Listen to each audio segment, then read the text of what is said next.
Hello YouTube, I am back.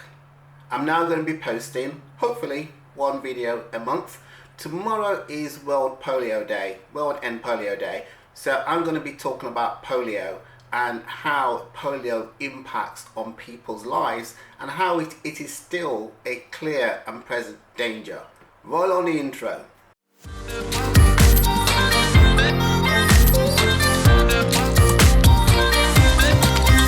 Polio, or poliomyelitis to some people, is still the same thing.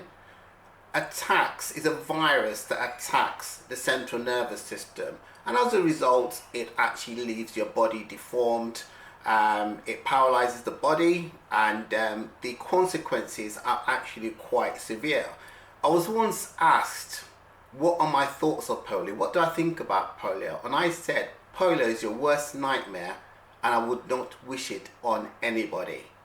It paralyzes the body, it deforms your body, it strips you of your self-esteem, and it devastates every aspect of your life. That's how bad it is. And the road to recovery is a very long, when I say recovery, most of the time it's just a partial recovery. It's a very long and hard journey to actually get there. So there are three categories of people with polio. Now these are my categories. This is nothing official about this. This is basically based on my life experiences. The first category are called polio survivors. Fortunately, I'm actually one of those because I was born in the West. So as a result, I had access to the best medical care.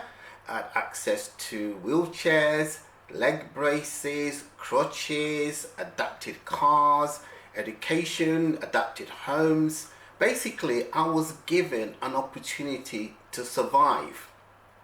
Now, polio survivors might not see themselves as lucky, but when I talk about this second category, you'll actually see how lucky they are. Now, fortunately for me, I've actually experienced what it's like to be in the second category, which I'm going to call polio victims, because at the age of 8, I went from actually living in the UK to living in Nigeria.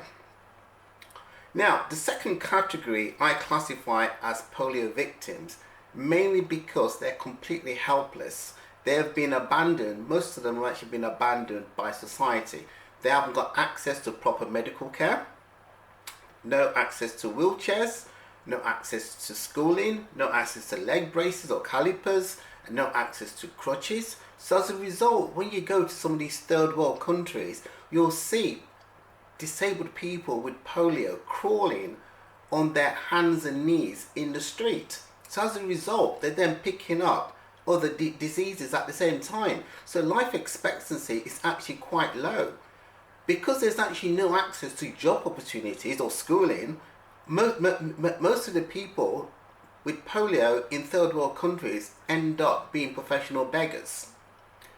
Now, also with polio, it's not just polio, it's any sort of disability in third world countries.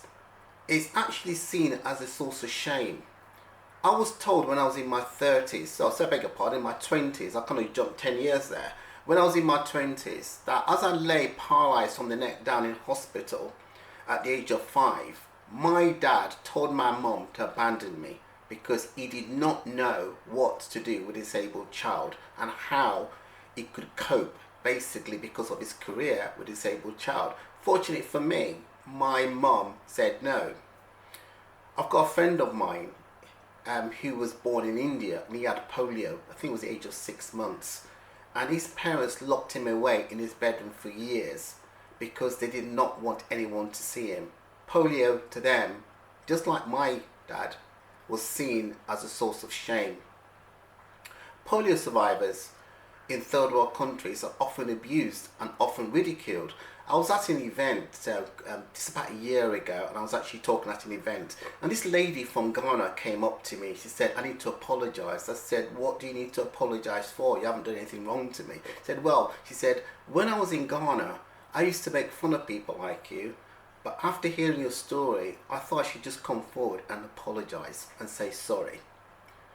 Also, again, in developing countries, not all developing countries, some of them, polio or any sort of disability is actually seen as a curse. So as a result, they think witchcraft or juju or whatever you want to call it, black magic, can actually cure it. So as a result, children, and I've experienced this firsthand myself, are actually subjected to horrendous rituals which can cause long-term damage. Now, what happens with polio, people in general, whether you're a survivor, whether you're a victim, is now it now goes into the third category. The third category are what I call people that have got post-polio syndrome. Unfortunately, what happens is after the polio, 30 or 40 years afterwards, people start getting symptoms of post-polio syndrome. So imagine you've rebuilt your life, you've had your education, you've got a job, married, you've got kids, and all of a sudden you start becoming ill again. And the main symptoms of post-polio, I can't get the words out, are chronic fatigue. You get lots of muscle ache. You get loss of strength in some of those muscles as well. Some people have got breathing problems. Some people have got Parkinson's problems. It's a whole myriad of different symptoms, which unfortunately 70-80% of polio sufferers have to deal with. So it's almost like you've climbed that ladder, worked really hard. So you got to the middle of the ladder and then you get pulled down again, and you've got to rebuild and restart your life all over again.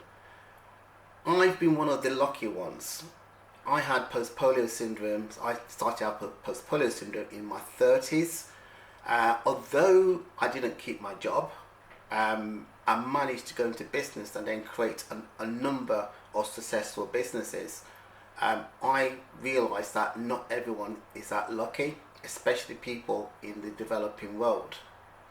Now you might say to yourself, okay, from what I've read or from what I heard, polio has been eradicated. Yes, you're partially correct there.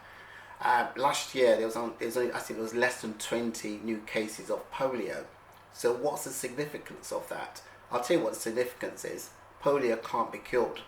It can only be vaccinated against. Also, a number of parents in the West are now refusing to vaccinate their children. So all it takes is for one of them to get polio and it's going to spread like wildfire. So it's important that we look to eradicate polio, because as I said, there's no cure. The only way we're all going to be safe is complete eradication. I also forgot one fact as well, silly me, is that if we start vaccination of polio today, within 10 years there'll be over 200,000 of new polio cases every single year. So I'm going to leave that one with you. So whatever you can do to help support the campaign to eradicate polio. Polio is, again, it's a big, this is something that's been taken on by the Bill Gates Foundation and also Rotary. So if you want to make a donation, if you want to share this video, just want to raise awareness and possibly, get some of those parents out there who are not vaccinating their children, refusing to vaccinate their children, share this. So thank you, and I'll see you next time.